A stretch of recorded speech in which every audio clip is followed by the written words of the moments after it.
ಇನ್ನು ಇತ್ತ ತುಮಕೂರಲ್ಲೂ ಕೂಡ ಮಾಜಿ ಪ್ರಧಾನಿ ಎಚ್.ಡಿ. ದೇವೇಗೌಡ ದೋಸ್ತಿ ಅಭ್ಯರ್ಥಿಯಾಗಿ ನಾಮಪತ್ರ ಸಲ್ಲಿಸಿದ್ರು.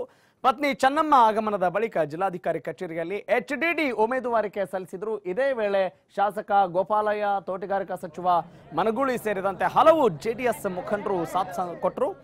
ಇದೇ ವೇಳೆ ಮಾತನಾಡಿದ ಮಾಜಿ ಪ್ರಧಾನಿ, ಕಾಂಗ್ರೆಸ್ ಮತ್ತು ಜೆಡಿಎಸ್ ನಾಯಕರು ಈ ಬಾರಿ ಒಗ್ಗಟ್ಟಾಗಿ ಕೆಲಸ ಮಾಡ್ತಾ ಇದ್ದಾರೆ. ಈ ಮೂಲಕ ಕೋಮು ಪಕ್ಷವನ್ನ ಹೊರಗಟ್ಟುವ ತೀರ್ಮಾನ ಕೈಗೊಂಡಿದ್ದೇವೆ ಅಂತ ಹೇಳಿದ್ರು. ಅಷ್ಟೇ ಅಲ್ಲ, ಮಾರ್ಚ್ 31ರಂದು ಒಂದೇ ವೇದಿಕೆಯಲ್ಲಿ ಎಐಸಿಸಿ ಅಧ್ಯಕ್ಷ ರಾಹುಲ್ ಗಾಂಧಿ, ಮಾಜಿ ಈಶ್ವರ್, ಎಚ್.ಡಿ.ಕೆ ಸೇರಿದಂತೆ ಹಲವು ಘಟಾನುಘಟಿ ನಾಯಕರ ಸಮ್ಮುಖದಲ್ಲಿ ಸಮಾವೇಶ ನಡೆಸಲಿದ್ದೇವೆ ಅಂತ ಕೂಡ ತಿಳಿಸಿದ್ದಾರೆ.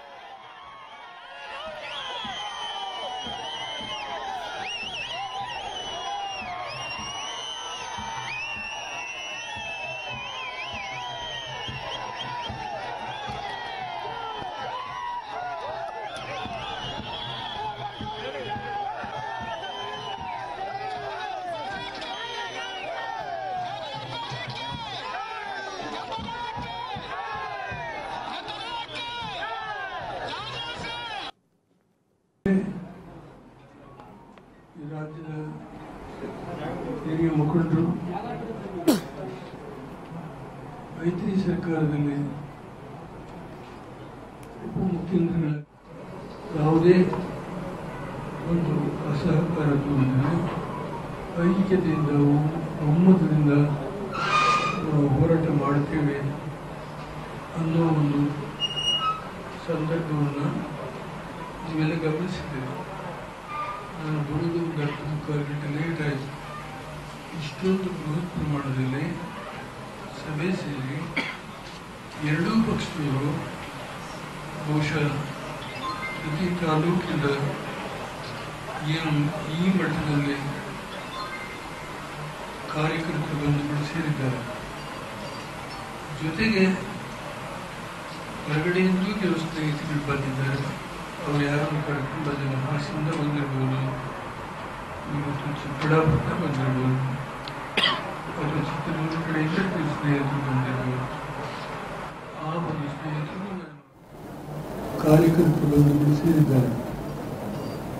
ಜೊತೆಗೆ ಹೊರಗಡೆಯಿಂದಲೂ ಕೆಲವು ಸ್ನೇಹಿತರು ಬಂದಿದ್ದಾರೆ. ಅವರು ಯಾರನ್ನು ಕರ್ಕೊಂಡು ಬಂದಿಲ್ಲ. ಹಾಸನದಿಂದ ಬಂದಿರ್ಬೋದು, ಇವತ್ತು ಚಿಕ್ಕಬಳ್ಳಾಪುರದಿಂದ ಬಂದಿರ್ಬೋದು, ಅದು ಚಿತ್ರದುರ್ಗ ಕಡೆಯಿಂದ ಕೆಲವು ಸ್ನೇಹಿತರು ಬಂದಿರ್ಬೋದು. ಆ ಒಂದು ಸ್ನೇಹಿತರು ನಾನು ಆಭಾರಿಯಾಗಿದ್ದೇನೆ. ನಮ್ಮ ರಾಜ್ಯದಲ್ಲಿ 28 ಕ್ಷೇತ್ರದಲ್ಲಿ ನಾವು 8 ಅಥವಾ 7 ಪ್ರಶ್ನೆ ಅಲ್ಲ, ಸಿದ್ದರಾಮಯ್ಯವರು, ನಾನು, ಪರಮೇಶ್ವರವರು, ಕುಮಾರಸ್ವಾಮಿಯವರು, ಇವತ್ತು ಖರ್ಗೆಯವರು ನಾವೆಲ್ಲ ಕಡೆ ಹೋಗ್ತೀವಿ.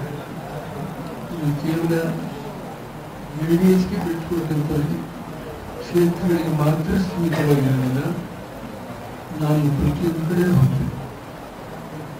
ಯಾವುದೇ ಒಂದು ಕ್ಷೇತ್ರದ ದೇವೇಗೌಡರು ಬರಲಿಲ್ಲ ಅನ್ನೋ ಅಪಸ್ವರ ಬರಬಾರದು. ಈ 18ನೇ ತಾರೀಕು ನಡೆಯುವ ಎಲ್ಲ ಕ್ಷೇತ್ರಗಳಲ್ಲಿ ನಾನು ಸಾಧ್ಯವಾದ ಮಟ್ಟಿಗೆ ಒಂದೊಂದು ಮೀಟಿಂಗ್ ಆದರೂ ಮಾಡಲಿಕ್ಕೆ, ಒಂದೊಂದು ಸಭೆಯಾದರೂ ಮಾಡಲಿಕ್ಕೆ ಶಕ್ತಿ ಮೀರಿ ಪ್ರಯತ್ನ ಮಾಡ್ತೀನಿ. ನಮಗೆ ಇದರಲ್ಲಿ ಸ್ವಾರ್ಥ ಏನಿದೆ ಎಲ್ಲ ಘಟನೆಗಳು ಹೇಳಬೇಕಾಗುತ್ತೆ.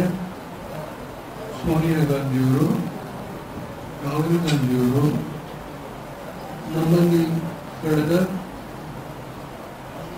1997ರಿಂದ ಸ್ವಲ್ಪ ಮಟ್ಟಿಗೆ ಸಂಬಂಧ ಕಡಿತ ಆಗಿದೆ. ಈ ಸಂದರ್ಭದಲ್ಲಿ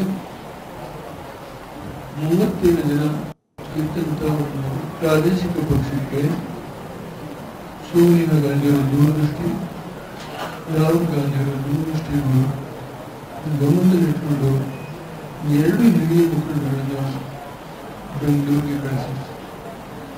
ನನ್ನ ಮುಂದೆ ಸಾಕಷ್ಟು ಚರ್ಚೆ ಮಾಡಿದ್ದಾರೆ.